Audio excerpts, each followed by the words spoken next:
BSS Cast é união, BSS Cast integração, cada vez mais trazendo informação. BSS Cast, BSS Cast. Olá, amigo ouvintes do BSS Cast, estamos aqui para mais uma edição. Eu sou Cíntia Cavalcante. Eu sou Edson Fração Filho. E nós temos a felicidade de ter os nossos convidados, Alexandre Fonseca. Olá, Alexandre. Olá, Cíntia, Edson. Estamos aí.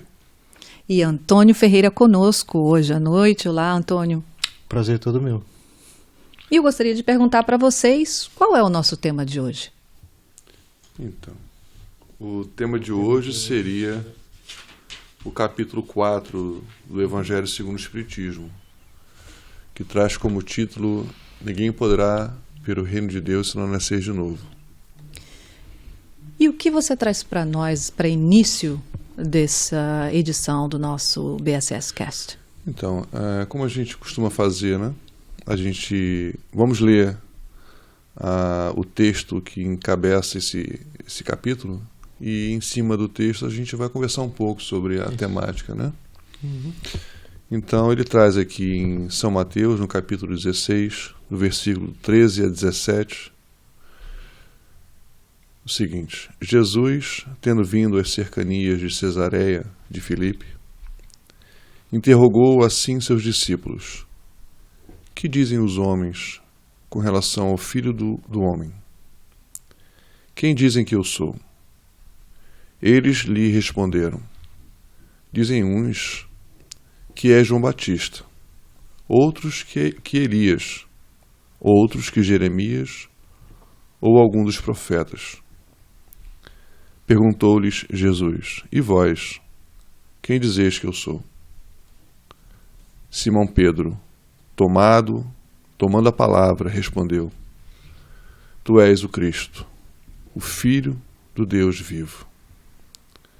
Replicou-lhe Jesus: Bem-aventurado és, Simão, filho de Jonas, porque não foram a carne nem o sangue que isso te revelaram, mas meu Pai que está nos céus.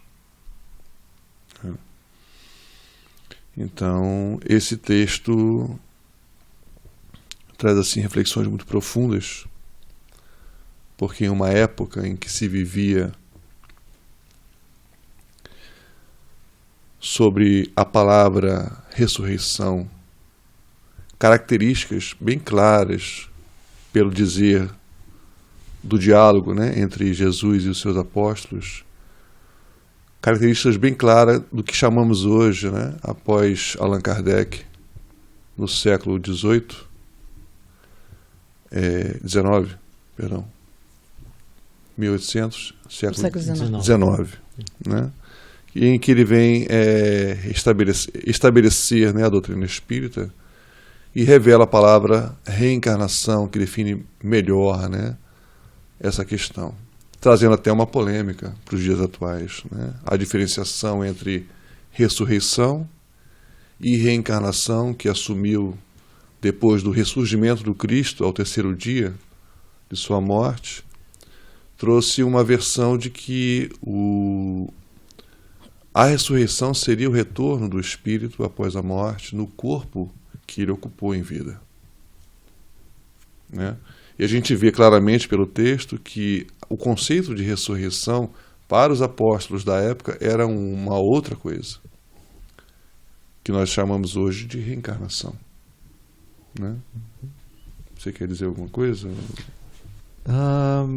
Só complementando a informação, né, que você já passou aos nossos queridos ouvintes aqui, nesse capítulo a gente está tratando do tema reencarnação, e nessa parte inicial da leitura, né, do Evangelho de Mateus, logo após também tem um trecho de Lucas, a gente já vê aí a diferenciação que é feita quando Simão Pedro, respondendo à indagação do Cristo, né, enuncia que ele é o Filho do Deus vivo, sendo, portanto, diferente, não sendo, obviamente, nenhum dos grandes apóstolos que o precederam, né? Nem João Batista, nem tampouco Elias. E mais adiante, com certeza a gente vai ainda continuar na leitura do Evangelho, ele já vai fazer também uma revelação, né, aos apóstolos de que Elias retornara, mas que não fora reconhecido, né? Retornara na figura de João Batista e de forma clara evidencia, né, que o mesmo Espírito pode retornar, ou seja, pode ter mais de uma vida, né? Esse é um exemplo que para nós cristãos, especialmente espíritas, é cristalino, né? O fato de que Elias e João são, na realidade, reencarnações do mesmo Espírito, né? Do mesmo apóstolo. E a gente vai observando que nas Escrituras existem diversos pontos em que evidencia a questão da reencarnação. Mas esse ponto é interessante porque, como é um assunto já muito discutido e tomado sempre pelo mesmo prisma, eu queria colocar um pouco de pimenta nesse suco. Uhum. Né? Não é nem angu, né? Que está muito doce, né? Que está muito óbvio, né? Que a gente percebe o seguinte, que muitos de nós, segundo o texto, reencarna sucessivas vezes na busca do reino de Deus, né? E é incrível que a Terra já tem bilhões de anos. Há 230 mil anos a gente caminha sobre a Terra. E provavelmente eu fui um homem das cavernas. E estou aqui ainda reencarnando. E até agora não vi esse reino de Deus. Então eu começo a suspeitar de que essa teoria aí não é boa, não cabe para mim, por exemplo, que reencarnei já trocentas vezes e até agora não vi o reino de Deus. Então eu queria colocar essa polêmica, né? Quer dizer, essa questão do ninguém pode ver o reino de Deus se não nascer de novo. Quer dizer, apenas a reencarnação propicia a visão desse reino de Deus, ou esse renascer tem um outro sentido também. Foge um pouco do que traz a proposta do texto, que evidencia a reencarnação em si, mas a gente pode tomar por esse outro lado também. Com certeza. Né? O que vocês acham? Eu acho que a pimenta caiu bem no sul.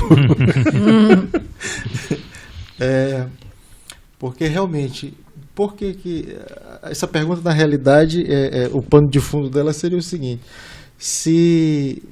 que é necessária a reencarnação, isso a gente não tem dúvida, né? Porque como você colocou, está com trocentas e a gente ainda está procurando, né? Todos nós ainda procurando este reino de Deus. Então, a necessidade aí já se justifica, porque só com uma única vida não seria possível ao espírito atingir toda a sua plenitude, né, com relação ao desenvolvimento científico e também moral. A gente deve lembrar que o espírito ele tem que... Essas são as duas asas, né, que a divindade nos proporciona, o desenvolvimento científico e moral. O que tem acontecido na nossa geração é que, do ponto de vista científico, sim, a gente tem evoluído a passos largos. Isso é inegável. Do ponto de vista moral, a gente ainda precisa das trocentas reencarnações, porque não está buscando o reino de Deus onde deveria, que é dentro de nós mesmos, né? A gente acha que ele vem ainda de fora, né? Talvez por esse motivo a gente esteja insistindo tanto na mesma tecla e aí tem que voltar para fazer a lição novamente. Mas soa como um ciclo vicioso, sabe? Uhum. É como se a gente dormisse e acordasse com os mesmos pensamentos, com os mesmos sentimentos, com as mesmas iniciativas. É como se nós fôssemos vivendo como os animais, numa forma automatizada, né? A gente nasce, a gente encontra um parceiro, uma parceira, a gente procria, a gente envelhece e morre, come para sustentar a vida, faz as nossas artes aqui, né? Socialmente falando, e desencarna. E depois volta a nascer e repete todo esse ciclo vicioso. O que está faltando, quer dizer, esse renascimento, né, para a gente conseguir enxergar o reino de Deus.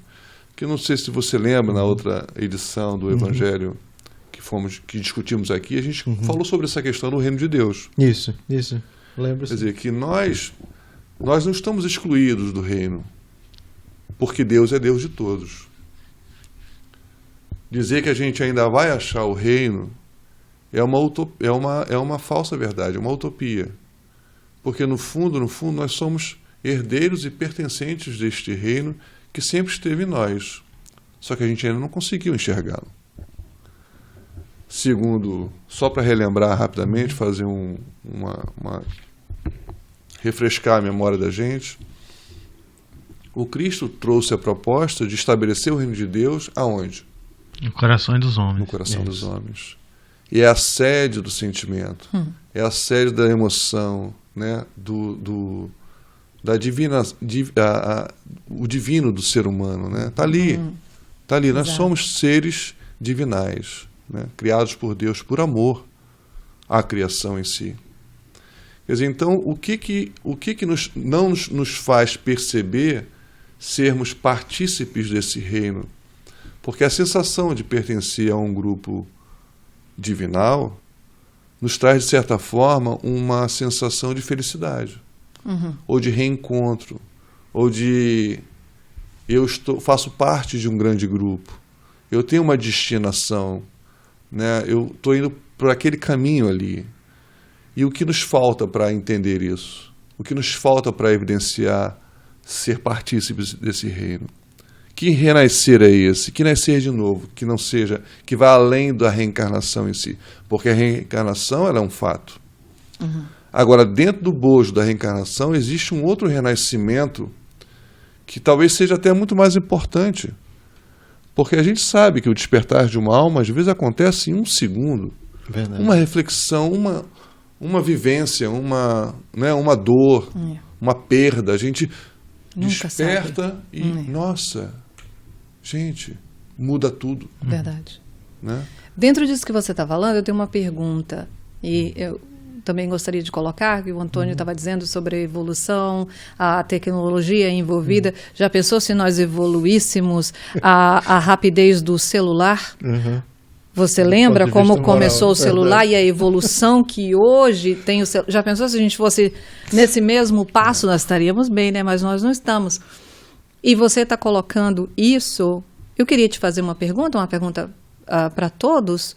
Será que seria a falta de nos correlacionarmos com a eternidade? A dificuldade com que nós temos de nos colocarmos nesse ser divino, nesse ser eterno? Será que estaria aí o impasse de não prestarmos mais atenção nesse ponto da reencarnação? Já que essa semana mesmo eu ouvi uma pesquisa feita de uma fonte espiritualista e que dizia que uma pesquisa foi feita e que 80 pessoas no planeta, mais ou menos 80 pessoas, acreditam em reencarnação. Então, onde é que está esse impasse, como mesmo você coloca? Você acha que seria a falta dessa habilidade de nos compararmos com algo eterno, imortal? Eu acho que perpassa, sim, pelo fato da gente ainda... Mesmo tendo o conhecimento, né, de Kardec, enfim, da doutrina espírita, falta a vivência e o sentimento, né? Porque uma coisa é você saber, outra coisa é experienciar e viver aquilo em que acredita, né? E a gente, por conta da vida corrida que tem, do mundo lá fora, das pressões, a gente acaba tendo uma visão imediatista, né, das coisas. Passa por isso. E passa também pelo algo que o Alexandre falou pra gente, que é a questão do hábito também, sabe? todos nós sabemos que fomos dotados de livre-arbítrio, né? Enfim, a divindade nos deu o direito de decidir o que fazer, que decisão tomar. Nós somos, de forma alguma, não somos marionetes. Mas deixa eu só dar um exemplo para tentar clarear um pouquinho o ponto que eu estou tentando chegar. Eu tenho um amigo que ele há pouco tempo ele teve que trocar a geladeira na casa dele. E interessante é que em toda cozinha que você vai aqui, sempre tem lá o lugar onde você vai depositar o lixo, né? Tem lá a lixeirinha, né? Na casa dele, era debaixo da pia, tinha um armário, você abria a porta, estava lá o recipiente para o lixo, né? Como ele teve que trocar a geladeira, obviamente, não, agora eu vou botar uma maior, né? No que ele bota a geladeira maior, agora vai ter que cortar o armário, entendeu? Para poder caber a geladeira nova, né? E aí, resultado, saiu a lixeirinha. Detalhe, ele mora nesse mesmo endereço, nessa mesma casa, com a mesma arquitetura. Nos últimos 10 anos da vida dele, essa lixeirinha estava lá. Não. Aí, como teve que botar a geladeira nova, sabe, não, vamos tirar aqui o recipiente do lixo e botar atrás da porta. Pergunta, quantas vezes vocês acham que ele, a mulher e os filhos foram tentar botar o lixo lá onde era o lugar de costume? Né? Quer dizer, ele disse, Antônio, ele falou para mim, Antônio, eu levei mais ou menos de 3 semanas a um mês para adquirir o novo hábito de que o recipiente não estava mais naquele lugar, que eu tinha que ir atrás da porta da cozinha e jogar o que quer que fosse ali, o lixo ali naquele lugar. Quer dizer, o que ocorre é, no início do nosso desenvolvimento enquanto espíritos, a gente passa por escolhas que não são as mais felizes. E a gente acaba repetindo esse ciclo. Aí o que acontece? É preciso quebrar o ciclo das más escolhas. Esse é o ponto que eu estou tentando chegar. Porque é aí que vem a pergunta que o Alexandre colocou tão bem, né? Não é só o fato de continuar reencarnando. É justamente esse segundo em que você quebra o ciclo e faz algo diferente e adquire um novo hábito no lugar daquele das más escolhas, entende? E aí realmente consegue, naquele segundo em que você quebrou o ciclo e se libertou daquele hábito, ali naquele segundinho ali teve uma evolução, teve uma... renascer. Exatamente, teve um renascer. Então, perpassa real. Então, à medida que o espírito vai quebrando essas cadeias, entre aspas, né, dos maus hábitos adquiridos, das ações impensadas, porque na realidade a gente repete tantas vezes que está na sua zona, essa é a nossa zona de conforto, essa que é a verdade. À medida que a gente vai quebrando essas pequenas cadeias, é que a luz vai se fazendo e a gente vai realmente evoluindo. E, num primeiro momento, assusta porque tudo que é novo e está fora do hábito que você está fazendo é novidade e vai assustar o ego, com certeza vai. Mas a sensação de liberdade, a nova forma de encarar a vida, o novo pensar é que vão garantir que esses pequenos focos de luz se multipliquem, né? Só incluindo o comentário da Cleusa, que disse que despertou com uma perda, que ela está aqui online ouvindo e despertou com uma perda. Tá certo. Quebrou o hábito. Seria muito bom que nós não precisássemos da dor para poder despertar. Infelizmente, nós vivemos uma inconsciência, um descaso.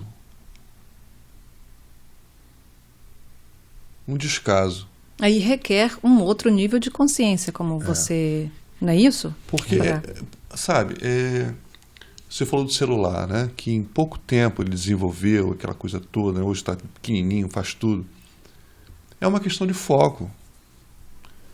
O ser humano se focou no fácil, na tecnologia, na ciência.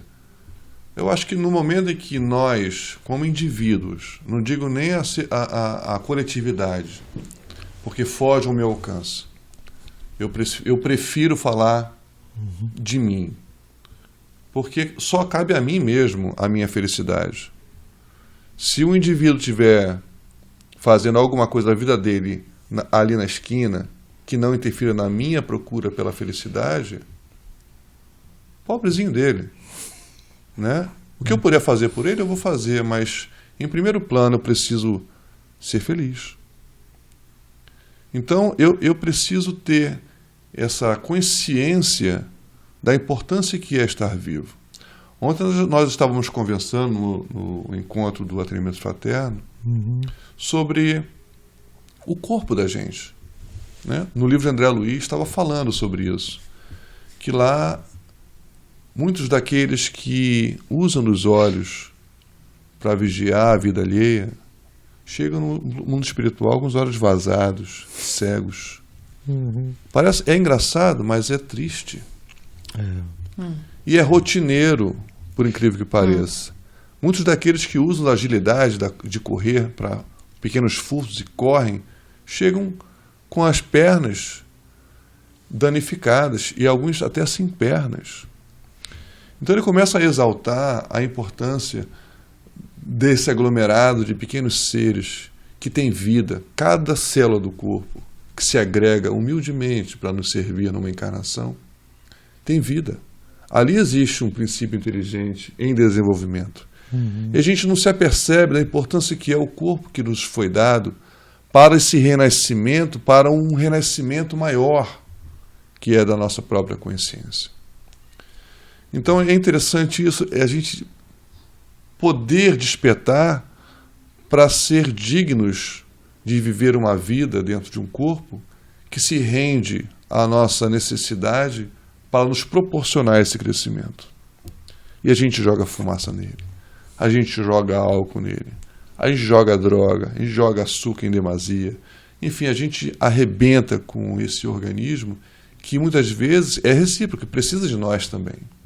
Ele se impregna das nossas emoções, dos nossos sentimentos. Bom, eu não quero filosofar muito, na verdade eu estou partindo para um lado filosófico, mas voltando à questão da prática do cotidiano, é muito triste a gente se sentir ofendido e atribuir ao outro, né, se não ao nosso próprio orgulho ferido.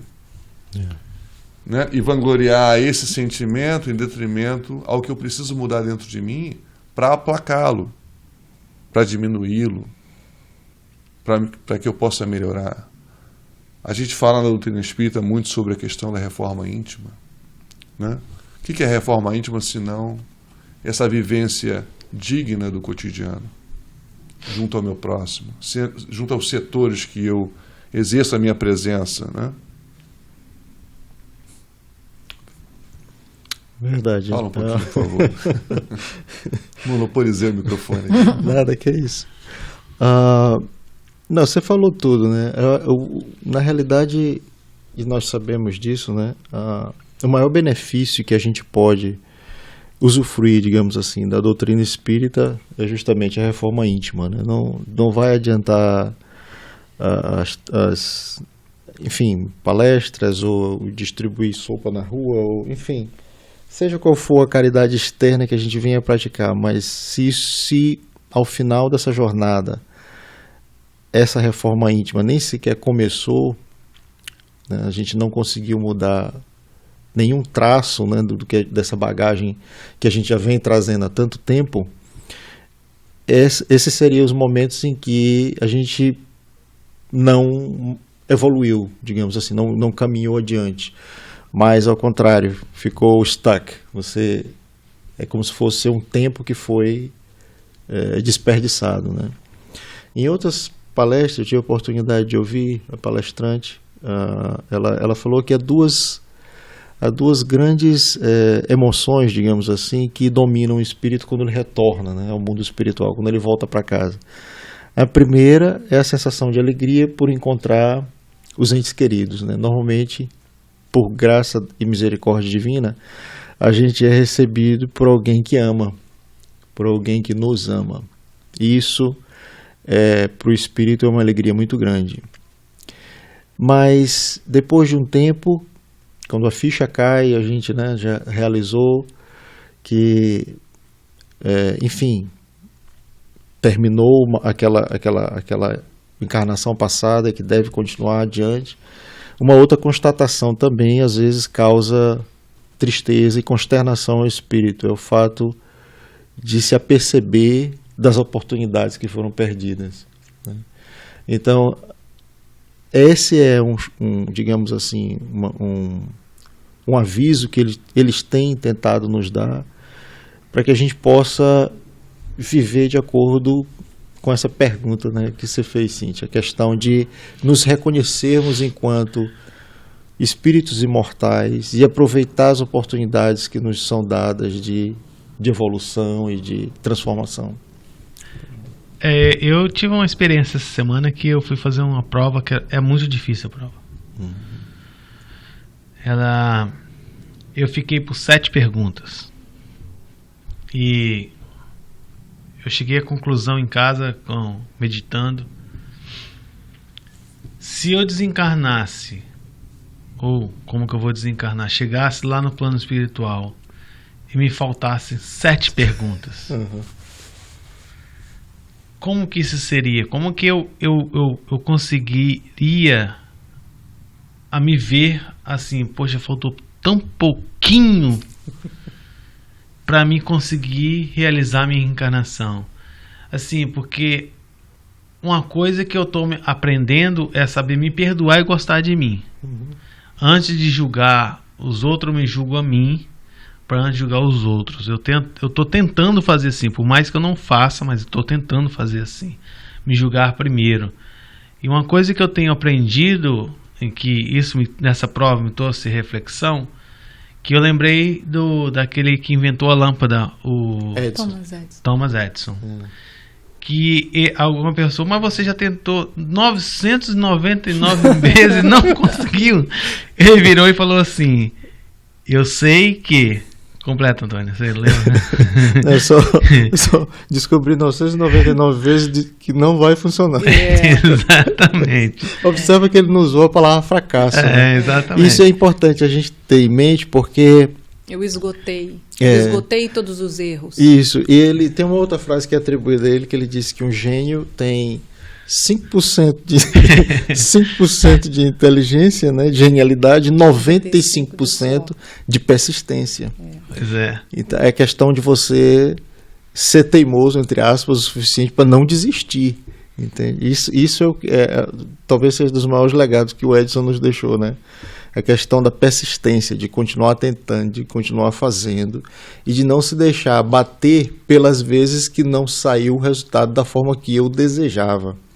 Quer dizer, é muito importante a gente ter essa diferenciação, porque a nossa cultura e a sociedade nos impõe essa questão de dicotomia entre sucesso e fracasso. Eu ia falar exatamente isso. Sucesso aqui é um fracasso. E aí, quando não sai do jeito que a gente deseja, a gente chama de fracasso. Né? Na realidade, se a gente tomar emprestada a visão do Edison, não é um fracasso.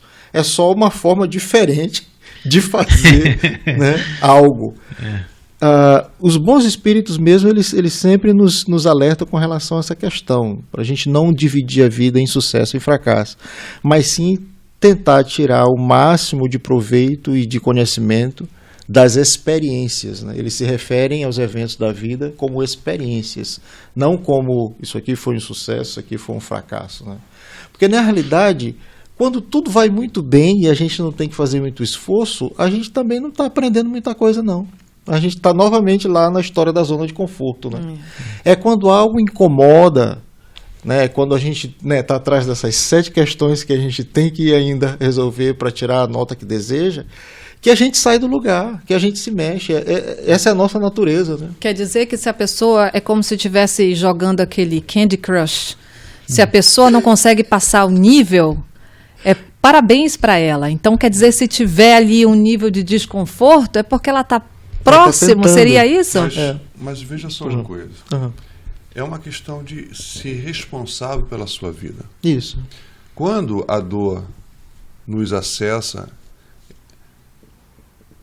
deveria ser desnecessária a dor. É como se a dor nos evidenciasse a nossa estupidez. Você acha que a gente escolhe a dor como professora? É como se... Porque a dor, ela só vem para te dizer assim, olha, se mexe. Olha, respeita a vida. Olha, respeita o seu próximo. Olha, sinta mais amor. Perdoe mais. Não fica chateado com as coisas do mundo. Fica com raiva sim, porque é normal, mas perdoa. let it go, né? Deixa a coisa passar. Segue a sua vida, porque sua vida é muito maior do que isso. Eu acho assim, quando as coisas estão boas, eu preciso fazer das coisas boas coisas melhores ainda. Porque existe um sentimento, com todo respeito a essa opinião, porque é uma opinião talvez muito geral no meio espírita, em que a dor é uma necessidade para a evolução, mas eu acho que ela não é. O que é necessário para a evolução é a conscientização de que eu preciso evoluir. Eu preciso crescer. Eu preciso parar de tentar e ter uma postura de fazer. Essa é a grande questão. Eu não preciso esperar a dor bater na minha porta para me dizer que eu me tornei um parasita social. Um parasita que estou ocupando um corpo, né, tendo em vista milhões de espíritos querendo reencarnar, a passeio. Fingindo ser espírita, católico, umbandista, o que for, fingindo ser o irmão do filho pródigo, que porque está na casa do pai, se sente melhor do que o cara que foi para o mundo viver a herança que lhe pertencia. Eu não sou melhor nem pior do que ninguém. Se o filho pródigo, quando retorna, eu, me dizendo estar com o pai, o recebo com amor e respeito pela decisão de retorno, aí sim eu estou com Deus. Aí sim eu estou caminhando na estrada da evolução, sim. Mas enquanto eu estiver nessa questão de precisar sentir a dor para poder me mover em relação à vida, eu sou um estorvo. Me desculpe a palavra dura, mas eu sou um estorvo. Eu estou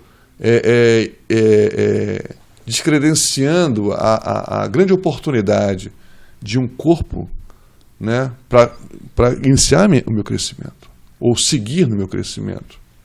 Né? Vocês estão oriçados para fazer uma pergunta? Manda bomba aí.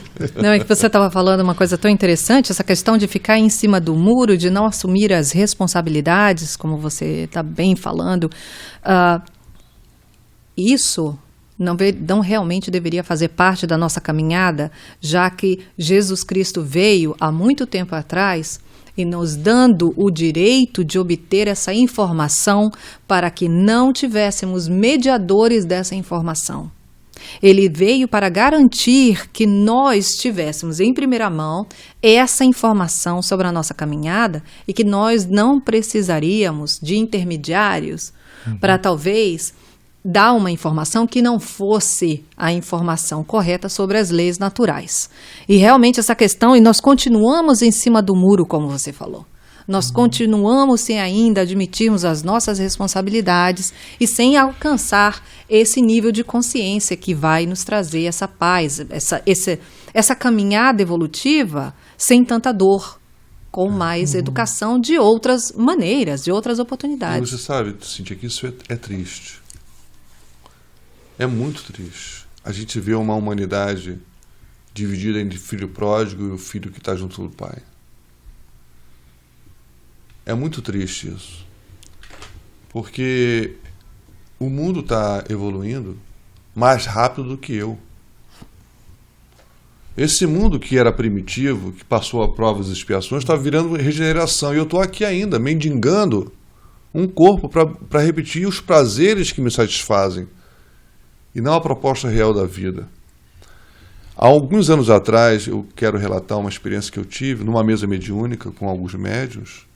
Lá do fundo me chamou o presidente da mesa. Você, Alexandre, tem um espírito querendo falar com você aqui. Eu falei, nossa, eu estou ficando importante, né, rapaz?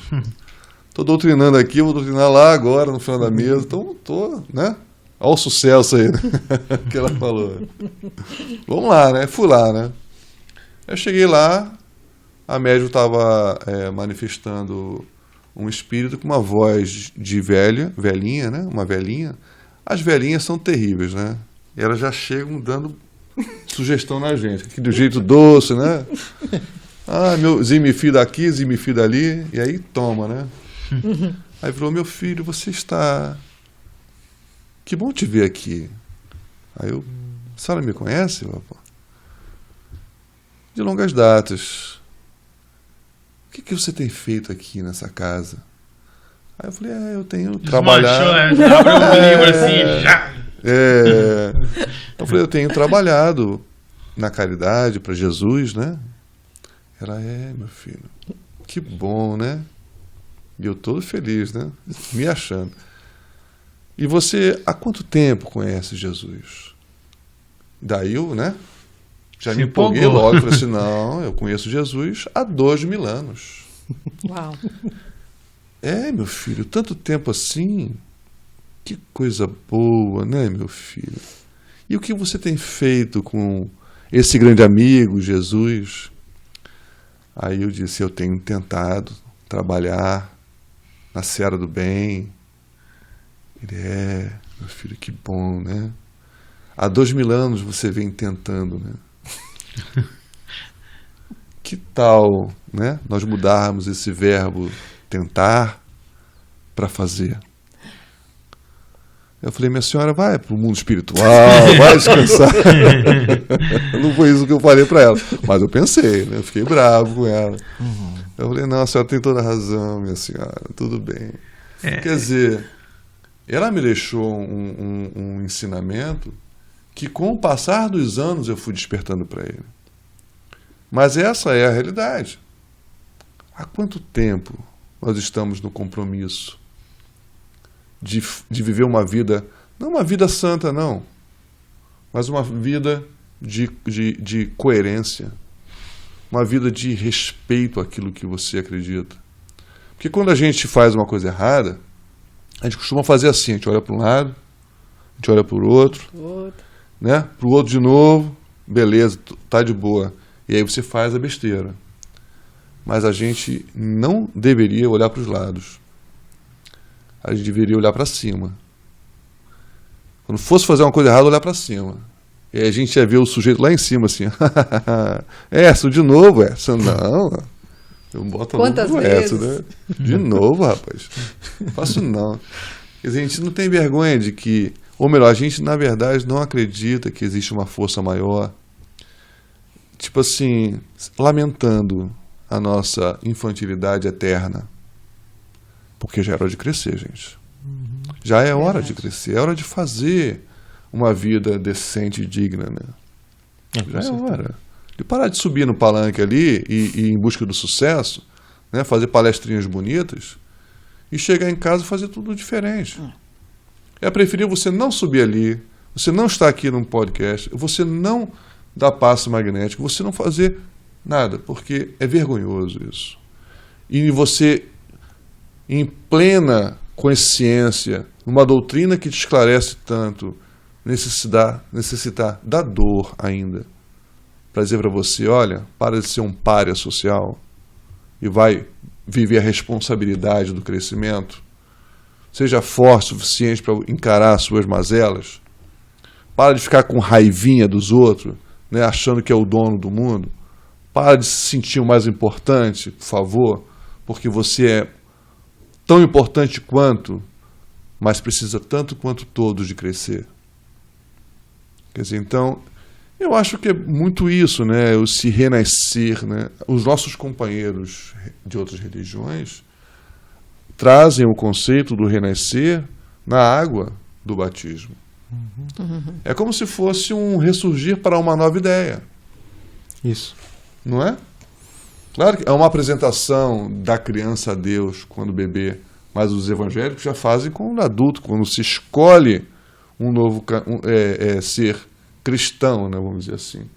É como se você, através daquele simbolismo, despertasse para uma nova ideia. Então, pegando esse clichê dos nossos companheiros religiosos, por que não renascermos nas nossas próprias ideias, pelo batismo da conscientização de uma vida mais plena?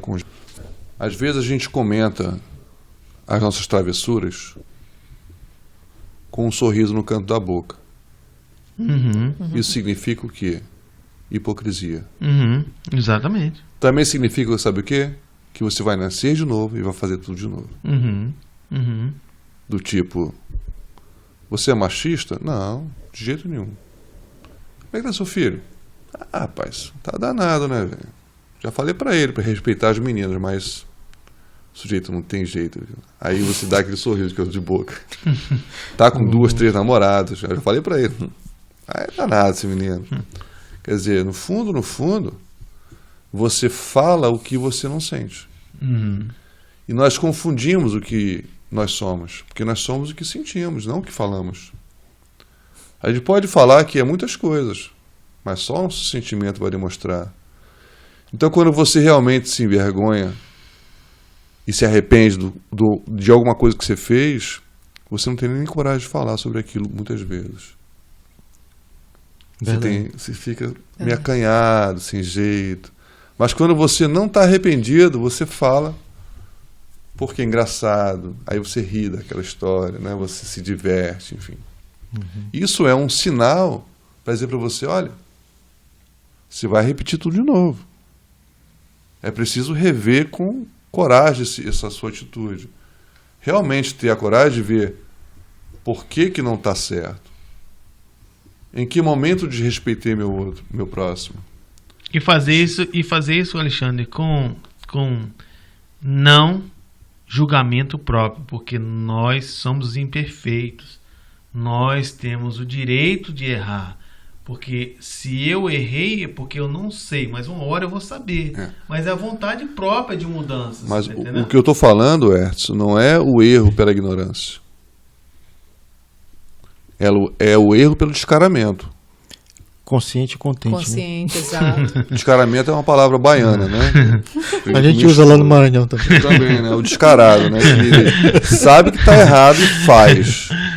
Né? Quer dizer, então, muitas coisas, vou dizer assim, de 100% das nossas besteiras, 60% a gente faz sabendo que está fazendo besteira. Agora você é advogado do diabo, já que você está falando isso. Você é advogado do diabo para muitas pessoas, aquelas que dizem, a gente ainda ouve muito, mas eu não consigo, não posso.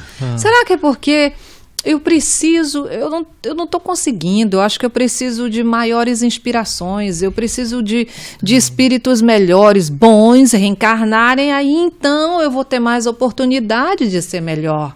Será que não é isso? Eu não estou vendo ninguém fazendo bem, eu não estou vendo ninguém se melhorando, então tá difícil para mim. E aí, o que você me diz? Posso arriscar?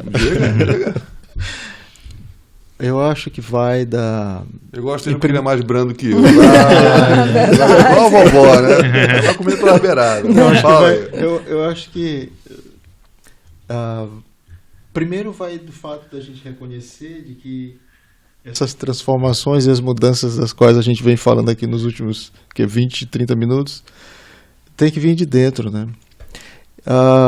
Essa semana passada eu estava lendo um livro em que ele colocou, o autor, né, colocou uma ideia bem interessante a respeito de justiça, né? Vai mais ou menos assim: a nossa capacidade de ser justo perpassa pela nossa capacidade de sentir o que o outro sente. E isso, eu nunca tinha pensado em justiça dessa forma. Enfim, quando a gente dá, né, como o Alexandre colocou muito bem, o famoso sorriso de canto de boca e faz a peripécia sabendo que está fazendo, né, o famoso consciente e contente. Nesse momento você está sendo injusto por não saber se colocar no lugar do outro, por simplesmente não ter a coragem ou a hombridade ou a dignidade de se questionar. Mas e se fosse eu o traído, se fosse eu, né, o que está levando a pior na situação, né? Do ponto de vista do conhecimento, a gente já sabe disso. O Cristo veio nos dizer isso há 2000 anos atrás. Os bons espíritos repetem o tempo inteiro.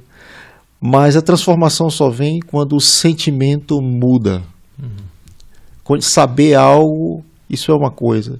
Sentir mesmo, e se colocar, e tentar se colocar na posição do outro, é algo diferente. É algo que exige mais da gente, exige a gente baixar a bola, exige a gente enxergar o outro como igual, exige respeito, né?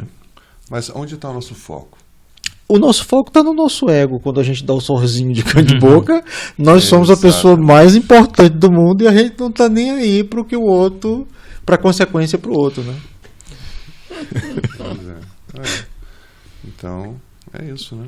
É Nosso isso. tempo esgotou. Nosso tempo esgotou. O capitão já desistiu. Se tu tiver um minutinho, tem Não, uma coisa que eu gostaria de colocar. E você mesmo, no finalzinho, eu achei legal você fazer a distinção. Sim, tem o erro por ignorância, e normalmente é aquele de quando a gente adquire a consciência de que o fez, você se sente mal, né? Esse é, na minha opinião, um exemplo de quando a dor é algo produtivo. Ela sempre vai ser produtiva na medida em que ela te faz mudar de atitude. Se é simplesmente aquela história do remorso, né? Aquela coisa, não, tipo, por exemplo, o camarada que está acostumado a beber, vai, gasta o salário todinho, e aí briga com a mulher, depois quando ele está sóbrio de novo, não, você tem razão, meu amor, minha vida eu não faço mais, no outro mês a mesma coisa. Quer dizer, exatamente, essa dor aí não está levando a lugar nenhum. Eu morei muito tempo lá também, tu falar descarado, no Pará, falar muito. Então quando o arrependimento, né? Vamos tentar fazer aqui a distinção. O remorso é esse exemplo que a gente acabou de dar, né? O arrependimento toca o indivíduo, ele vai sentir dor. Por quê? Porque é óbvio, ele vai ter o arrependimento por essa questão de justiça que eu estava tentando colocar. Ele vai finalmente sentir um pouquinho da dor que ele fez o outro sentir. Então, nesse momento, ele vai, sim, olhar para si mesmo, não com pieguismo, não com peninha, mas dizer para si mesmo, pô, eu fui capaz de fazer isso, mas está na hora de eu não fazer mais. Entende? E aí, finalmente, fazer a virada, né? Mas, no próprio livro, não falha a memória, acho que é O Céu e o Inferno, Kardec coloca que essa trajetória da nossa transformação passa por arrependimento, expiação e finalmente a regeneração, né? E a expiação é essa dor que em nenhum momento, de forma alguma, não estou fazendo apologia à dor, de forma alguma, mas simplesmente tentando nos lembrar de que essa é uma dor que vai te conduzir ao bem, que ela não está ali enquanto punição, mas simplesmente pelo fato de que você acordou, né? É a dor, por exemplo, que Pedro sentiu quando se deu conta da traição. É a dor de Madalena quando olhou para si mesma e disse, eu posso ser diferente do que eu tenho sido. Entende? É a dor de Paulo quando ainda Saulo perseguiu Cristo, entende? Mas quando a ficha caiu, ele finalmente, por que eu estou fazendo isso, né? Enfim, na minha opinião, esses são exemplos de dores que, se te levarem a uma transformação, são bem-vindas. Antônio Ferreira, suas considerações finais sobre o capítulo? Nossa, falar de reencarnação, especialmente para quem não sabe muito de reencarnação como eu agradeço o convite, para mim foi muito bom ter participado, ter tido a oportunidade de participar, né, de ouvir o Alexandre, ouvir você, o Edson, enfim, uma alegria muito grande de estar aqui e de poder ter aprendido um pouquinho mais sobre reencarnação. Alexandre, você com as suas considerações finais. Então, eu queria dizer só que eu às vezes eu sou um pouco duro. Agora ele está falando que nem a vovozinha agora. Das minhas colocações. Mas quando eu coloco, né, dessa forma, na verdade eu estou colocando para mim mesmo. Porque a cada palestra que me propõem fazer lá na frente, sem demagogia, sem hipocrisia, eu procuro despertar para uma nova fase da minha vida. Em que a gente pudesse discernir muito bem essa questão da crença e da religião. A crença é o que o Espiritismo nos fornece de conhecimento e filosofia, mas a religião é esse religamento que depende do Espiritismo para que ela aconteça, como o Edson falou. o religare, de discernir bem a questão da crença, da religião, porque a crença é a filosofia que o Espiritismo nos traz, mas a religião é o nosso religamento com Deus, que independe do Espiritismo para acontecer. É a dor que o companheiro colocou, que nos desperta para uma nova etapa da vida, mas não é uma dor física, é uma dor moral, que nos faz reconhecer né, a paralisia que nos coube durante tanto tempo. Então, eu só queria despertar a mim e as pessoas que estão nos ouvindo, né, para que a gente possa viver uma vida mais real, mais palpável, mais objetiva, mais coerente, mais digna. Não é ser anjo nem santo, mas simplesmente viver uma verdade com Deus, né? E despertar esse amor dentro do nosso coração. Esse amor inclui respeito ao outro e a gente mesmo. Enfim, então me perdoem às vezes as palavras abruptas, né, que me vêm à boca, mas não é por mal, é apenas para que eu possa despertar a mim e quem sabe despertar outros corações nessa caminhada, né, mais consciente da vida. Muito obrigado pela oportunidade, Edson, Cíntia. Agradecemos a participação de todos e também daqueles que estão online com a gente, mandando seus comentários, agradecemos. E essa foi mais uma edição do BSS Cast, aqui diretamente do Broward Spiritist Society. Eu sou Cíntia Cavalcante. Eu sou Edson Filho. E até a próxima vez.